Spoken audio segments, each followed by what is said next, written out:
Hello, and thank you for joining the Walt Weekly Podcast. This is Walter Latham Sr. I'm on with my co-host Briggette Stokes and Keenah Parham.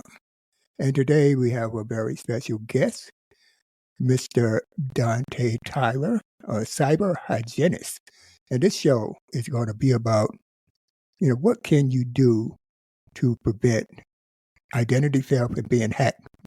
All right, so we want to discuss that. And first off, I want to talk a little bit about our guest, Mr. Dontae Tyler. And he's a native of Prince George County. And he began his IT journey in 2014 after high school. He's a self-driven. He's motivated. He has a passion for cybersecurity. And that's what we need. He has over 9 years of experience. He has honed his skills in governance, risk and compliance, data privacy, and security awareness training.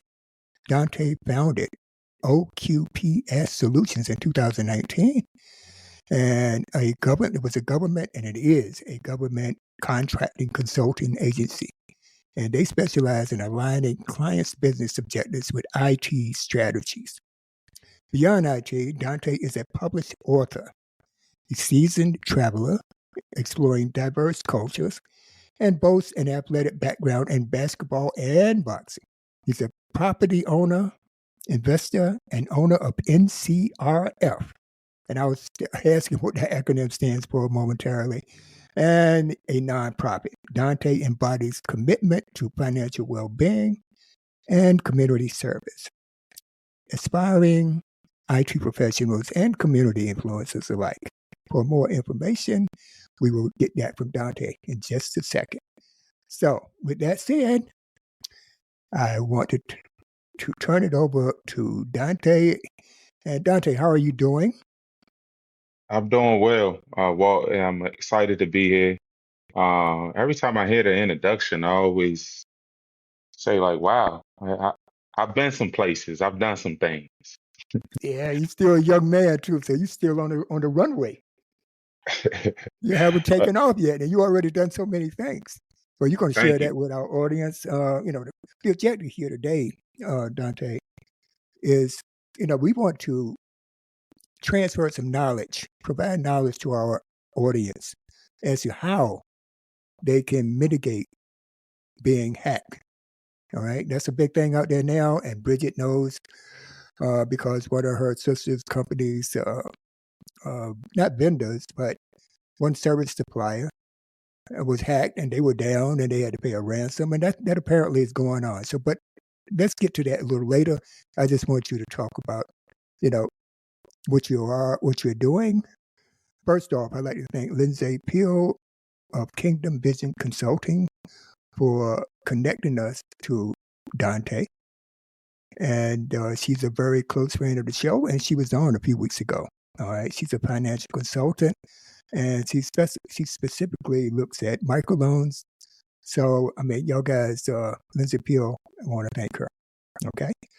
All right, so Donte, can you tell us about your journey into the field of cybersecurity and what initially sparked your interest in this area? Again, thank you for bringing me on the show, and shout out to Lindsay for the connection. She is one of my near and dear personal and business friends. We have cultivated a good relationship, and I appreciate her for bringing my name up in rooms that I am not in. Right. Yes. Appreciate that. And you asked me, how was I able to break into cybersecurity, and what initially sparked my interest? Well, unlike a lot of my peers, we didn't have computers when I was growing up. We didn't have we just didn't. I think my grandmother may have been the first one to have a computer at her house. And when I got a chance to get on there, I was getting on those early social media sites, Facebook and chat rooms and things of that sort, and playing computer games. So my journey into tech, specifically cybersecurity, was it's me stumbling into it, actually. My cousin was a system administrator for a government contracting company and put me on to some things, sat me down, had some conversations, and uh, I found myself, studying for a certification. And before you know it, I got the certification. And then, I tell this story. One day I got a call to get a clearance, and that changed my life forever. On that So, clearance, what is that for? Government work that you needed a yeah, clearance? yes.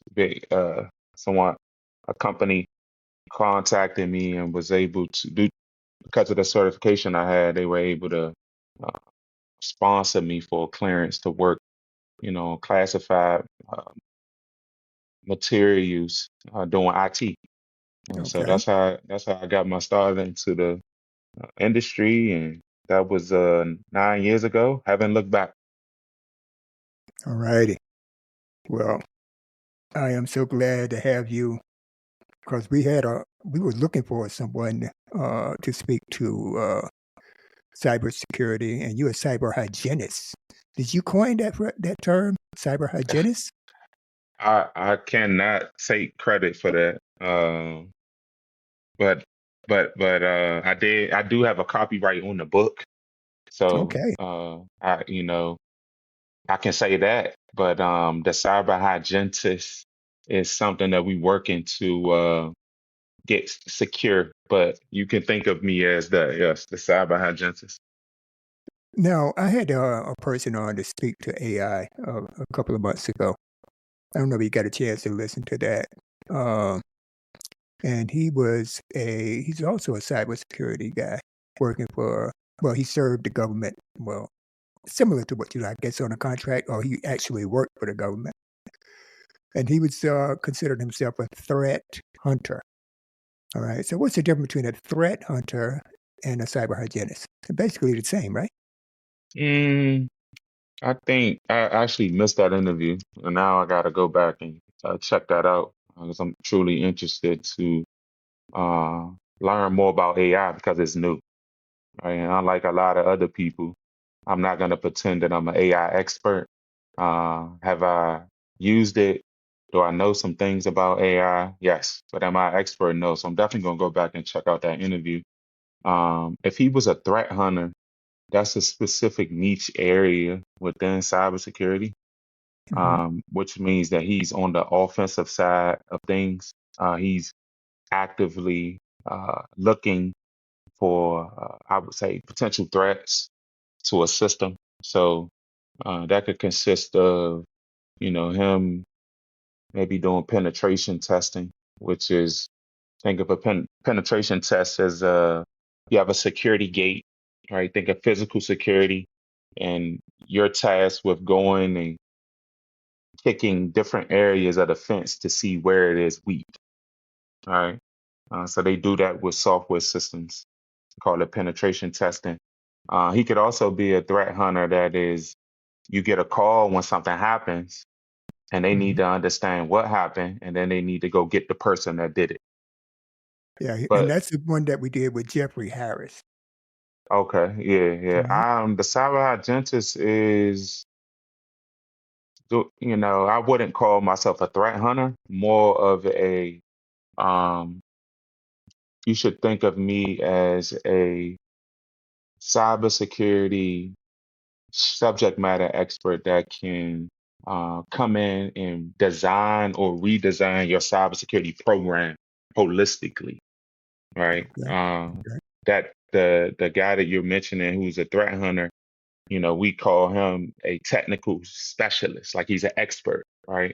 But I was saying that the gentleman who's a threat hunter is a specialist, and the difference between me and him is, like I said, I help design or redesign programs um, to decrease the attack surface, right, Oh, of a okay. of an organization. So he would kind of take uh, the plan and implement the plan that I would give him. So a threat hunter, would they be active prior to being hacked, or That's something that they do to as a mitigation, or that's after you've been hacked. Threat hunter, could you explain to me a little bit where they come in? I know what you do, what you're doing. Well, I'm guessing now.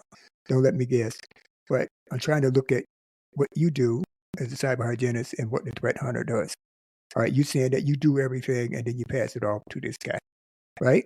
To the threat hunter. Is that correct? Yeah, in a way. So, well, basically, a cybersecurity program encapsulates business processes, right? You got business systems, Okay. you have laptops, printers, servers, things that make the business go most times, right? Well, those Okay. need to be protected, right? So you need to have a security architect, right? And this threat hunter that you're speaking of, he would fall under the lines of like a security engineer, right? Someone who's actually going to carry out the strategy that myself and maybe other cybersecurity managers have come together and developed a strategy to, like I said, reduce risk to acceptable levels for that program, right? That's Gotcha. what cybersecurity is all about. Is about risk, right? What are we willing to accept? What aren't we willing to accept? What are we willing to mitigate? All right. I am one thing, Dante, let me let you know, okay? We're both IT project managers. That was and that's Keenah's out there now. She's still there. I used to work for Keenah actually as a senior project manager, and she was a program manager in charge of projects. All right, so I want to just throw that out there, let you know that we are kind of, I wouldn't say astute technical people. We're mostly business people. We come from the business side. Okay, so I just want to put that out there. So this is Keenah Parham, and this is Donte, Keenah. So, Donte, what are some of the key skills and experiences you've gained over your 9 years in the cybersecurity industry? That's a good question. Um, I would say the top three skills that I've developed in my 9 years, not even just within cybersecurity, right? Because cyber is is within IT, so it's its own niche area. But some key skills that I've developed would definitely be communication. You have to be able to traditionally in the tech space, people are not really extroverts. They spend a lot of time at computers, if not all their time at computers, watching screens. So they're not really social. So I've had to break down a lot of barriers sometimes by just, communicating to that person as often as I can, and asking them what method of communication is best for them. Maybe they're not a talker, right? Maybe they prefer email or something like that. Also, relationships. So I've been able to be as successful in my career. Uh, Relationships. They have you know, given me exposure to information that has allowed me to, advance maybe faster than some of my peers because they didn't have those relationships. And definitely patience is one of the other key skills I'll say I've learned with technology. As society, we have, become so accustomed to instant that, with technology, especially with a network in my early days, dealing with wanting to be a network engineer, you have to be patient with the network. You have to be patient with technology. So those are definitely some of the top skills that I've gained over the 9 years. I love that you kind of went directly to behavioral and over functional. And the reason why I say that is, with the change in the landscape for technology, especially with the, I would say, reintroduction of AI, because AI has been around for a while. Hmm. When you look at, let's just say, project management AI, right? There's going to be a lot of functionality that's going to be covered by AI. But what's not going to be covered are some of those soft skills, some of those relationship building skills, the communication methods. You're going to have automated methods from an AI perspective, but how do you make sure that all the different types of personalities that are on your team are covered? The methods of communication. I remember at certain roles within project management where you're trying to get updates from people. Some people are like, okay, I'll send you a status report, or I'll update this tool and you just go and get it, or, call me at this time of the day and we can go over it. And, at a certain point, you're like, you let me know how you want to communicate the status. You can send me a pigeon carrier. If it's going to get the information to me, then I'll take it. So, I love that, that you kind of highlighted those things, because when you have the experience, you have the experience. But it's how do you connect with the teams? How do you get the information out there? How do you connect the dots and make sure that everyone knows what's going on and everyone stays in the pocket? Absolutely. I couldn't agree more. Yeah, I like that term, Keenah. Pigeon carrier. That's a new one. The pigeon Yeah, I carrier. never heard of I don't that. care how you get it to me. You can drop it with a drone nowadays. My Just get it goodness to me. gracious. I've been away too long. Donte, I'm retired, right? I've been retired 5 years, I guess. And getting away from that environment, that with major players like Deutsche and Bank of New York and Amro Bank.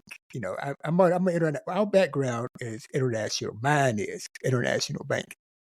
Okay, my expertise is money movement and regulatory compliance.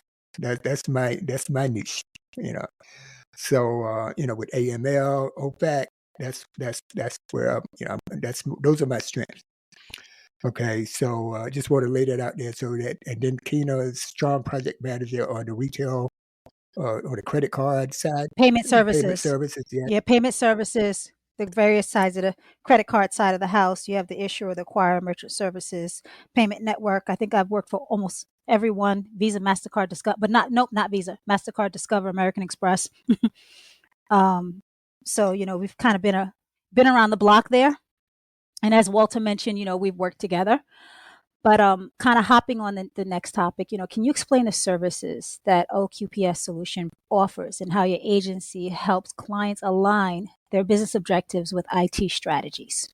So that's another really good question, and it's actually I'm glad that you asked me that because I've been doing just more learning as a business owner, right? So we, as people of color, we just kind of jump head first into business, right? Start exchanging services for money and call that a business. That's not really a business. So I've begun to learn, how to really do business. And one of the things that I learned recently is, and I knew this, but we are a B2B service provider, right? We provide OQP primarily, and OQP stands for Only Quality People Solutions. We mainly provide services, like I said, to other businesses. We provide governance, risk and compliance, data privacy protection, security readiness training, as well as ICS and SCADA security. I would best describe how we help our clients. We're able to educate them in a way that empowers them to do their work, that ultimately reduces their overall organization cybersecurity risk to acceptable levels. Can you expand on when you say reduce their risk to acceptable levels? Let's just say for some of the members of the audience that may not be very familiar with, that. Can you just elaborate on that a little bit more? Sure. So reducing risk to acceptable levels as a visual, to give you a visual perspective of like what that means, right? Because it can mean you can have managerial technical controls that need to be reduced. But to give you a visual, imagine you have a building that has 20 doors. Reducing your risk to acceptable levels would look like taking 15 of those doors and boarding them up with at least, four by fours that are nailed into the wall. You have a camera system directly on each one of the doors with an alarm. So if the door opens, it sounds, whether it's open from the inside or outside. So that leaves you with five doors that are not boarded up, right? Essentially, what you've done there is you have reduced the risk your overall risk of if something were going to occur, the likelihood of it happening is going to be on these 5 doors that we don't have extra protections on. And you like to think that those other 15 doors, someone would hear someone banging and kicking and screaming and an alarm going off. So does that make sense to you? That makes sense to me. Oh, yeah. And then when you look at selecting, right, is there a selection process in determining where the majority of the risk may exist? So you, I guess, determine how best to prioritize which doors per se. Absolutely. Absolutely. So that's when, Walt, this is what comes in and separates me and that threat hunter Oh, yeah, the threat hunter is versus the right, cyber hygienist. Yeah. right. I would come in and look at those 5 doors and say immediately, well, what are the regulations, right? Beginning with probably the city policy or regulation or laws, and then I would look at federal laws, right? What are there any mandates that we have to meet? Okay, we have to have an ingress and egress door. Okay, that takes away 2 of the doors. That leaves us with 3. Okay, how big do the doors have to be? Do we have to have a security guard on the door? Does he have to be an armed security guard? Do you have to have a login sheet?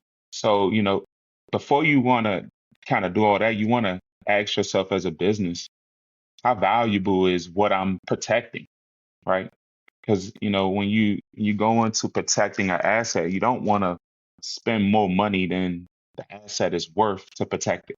For instance, like if you have a $1 million piece of your business that's worth $1 million, you don't want to spend $3 million protecting it. That wouldn't make sense, right? That wouldn't be able to be justifiable from a business standpoint. You definitely want to start with prioritizing that asset based on its impact levels to your business. So you guys have more of a proactive approach. Absolutely, and that's why Yep. I coach and teach and educate cyber hygiene. It's a new slogan actually.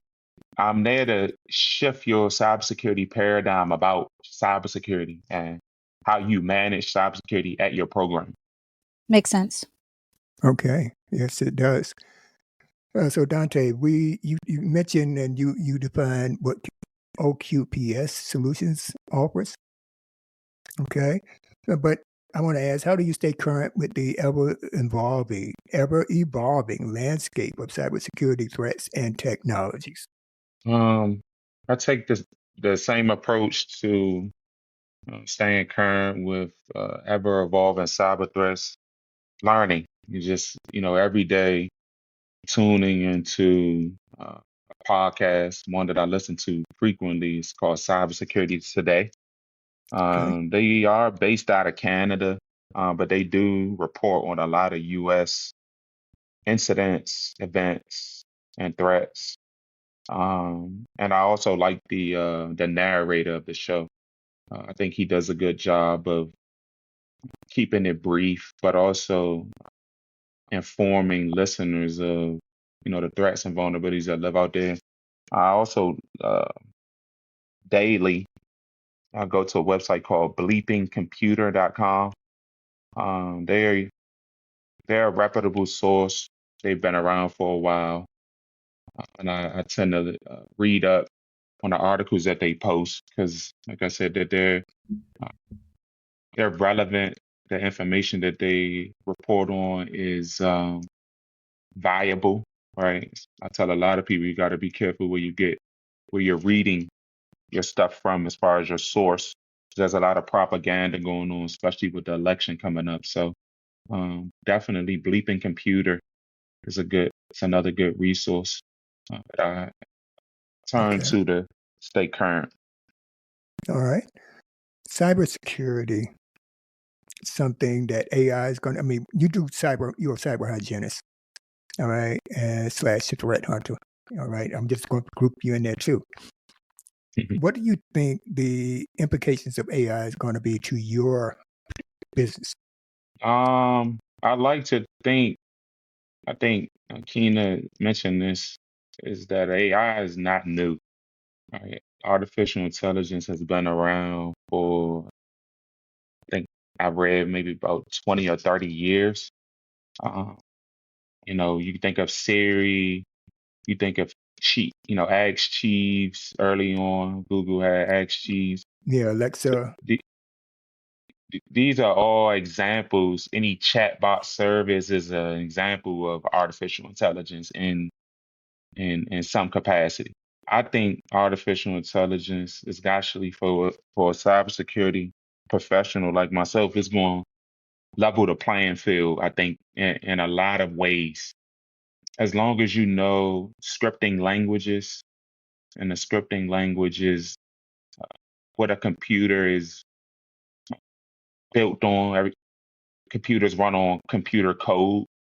And if you're able to read and write in a particular coding language, you can then leverage those skills, what we call scripting, to be able to um, run software automated. So, as you probably know, cyber attacks happen daily, and some industries see, thousands of attacks a day, right?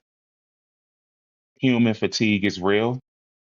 So, being able to leverage artificial intelligence tools such as SOAR, which is a acronym that we use in cybersecurity for a tool set called Security Orchestration and Automated Response.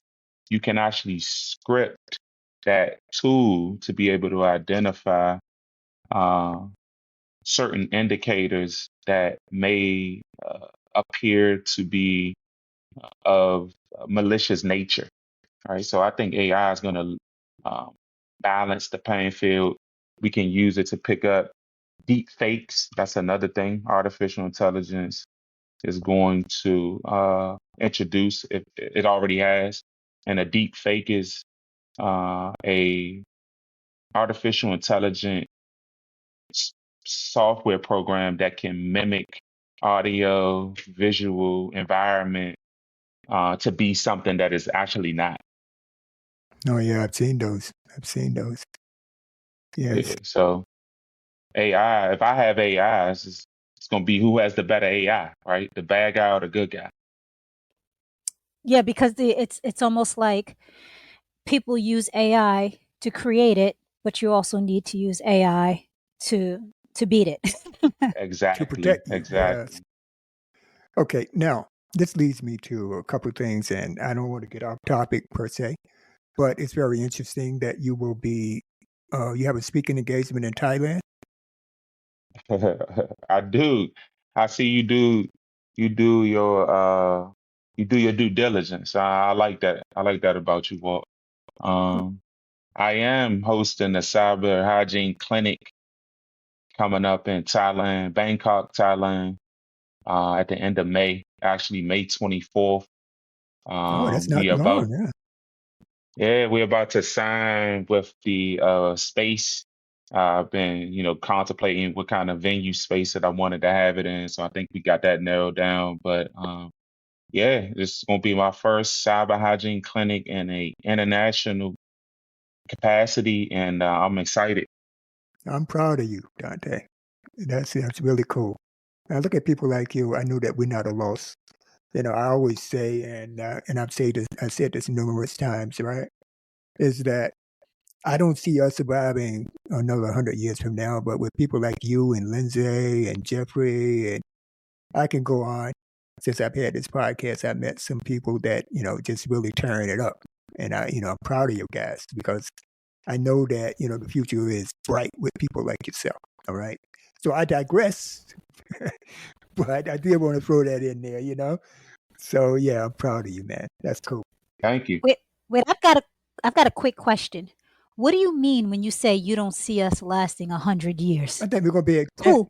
I really do. I think we're going to be extent if we don't turn things around. Oh, Walt, I'm going to be around. I'll be around. I'll let you know how it Yeah, goes. please. Send me We will be around. text me in whatever place, up or down. Just give me a text. I will text let me you. know. All right. But anyway, we're digressing here, Donte. So forgive us. but we try to lighten it up where we can, you know. All right. So anyway, yeah. I mean, I was in Thailand. I did a offsite in Phuket, Thailand. All right. When I was a change manager for ABN AMRO. So we did an offsite in Phuket. I didn't go into Bangkok, but I've been around neighboring countries like Malaysia. I was based in Singapore for like 4 months. So I was in Malaysia, Indonesia. So one thing I can tell you, and I warn you right now, is that it's very hot over there. You're right near the I, equator, about 20 miles. I mean, from Bangkok. I know Singapore was 12 miles from the equator. yeah, I have that has been the narrative of everyone that I've told that I'm going that way is it's really hot. So Yeah, man, I didn't like it. I really didn't. I couldn't adjust to it. I couldn't. Even after 4 yeah. months, I couldn't wait to leave. But See, that sounds beautiful to me. I'm the kind of person I look for the hottest spot on the beach, and wherever it's hot, I'm fine. I have a problem with the cold. yeah, me too. But that's extreme over there. But you got to go. You know, you'll make it. You get over there. Let me know. But yeah, Donte, that's great, man. And about your book, you did mention that you wrote a book. You got to tell us a little bit about your book, please.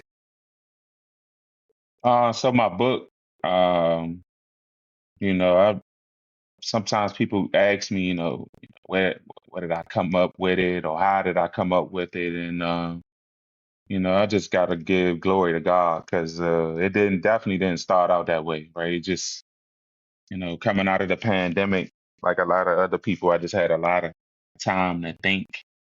And it was a time that, allowed me to think, but coming out of it, it allowed me to be intentional, like with the things that I was doing. So one of them was generating passive income, and I have came up with a couple of ways to do that.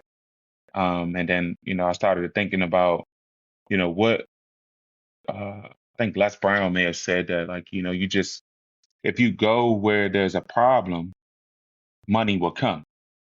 So I started looking at the industry I was in and realized that more oftentimes than not, the first time a person gets their first awareness training is at a job if they're lucky.